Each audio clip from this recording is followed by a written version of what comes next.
ஒரு அரசியல்வாதி கிட்ட வேலைக்கு சேர்ற எல்லா தகுதியும் உங்ககிட்ட இருக்கு. ஆமா இவ்வளவு விவரத்தையும் வச்சுட்டு நீ ஏன் தேங்காய் பறிக்கிட்டு இருக்க? எல்லா வேலையும் தெரியுங்கண்ணா. ஆனா கொஞ்சம் வாய் ஜாஸ்திங்க. அதனால எங்க வேலைக்கு போனாலும் ஒரு 4 நாள் நம்மள தொரத்தி விட்டுருவாங்க. வேற வேலைக்கு எதுக்கு போற?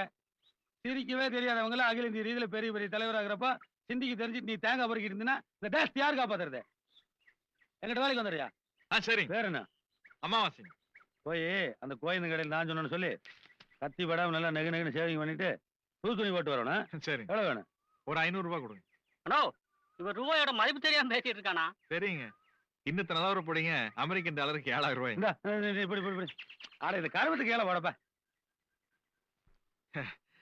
வரணுங்க. ஆ. அப்புறம் என்னங்க திடுதிப்புன்னு நம்மள வேலைக்கு சேர்த்துட்டீங்க? ஆட இப்ப கொஞ்ச நேரத்துக்கு முன்னாடி சொன்னீங்கல்ல வெள்ளைக்காரன் பேரெல்லாம் ஆமாங்க. அதெல்லாம் எழுதி கொடுத்துரு. சரி. பொழுதோட மீட்டிங்ல பேசி நான் கைதட்டல் வாங்கிக்கிறேன். அப்போ இத்தனை நாள் என்னங்கண்ணா பண்ணிட்டு இருந்தீங்க? இத்தனை நாளா ஒரு திருநாளப்பா திடுதிப்புன்னு எதிர்கட்சியில் போய் சேர்ந்தேன். அதுதான் ஒரு வாரமா மீட்டிங்கே போகாம இருக்கிறேன்.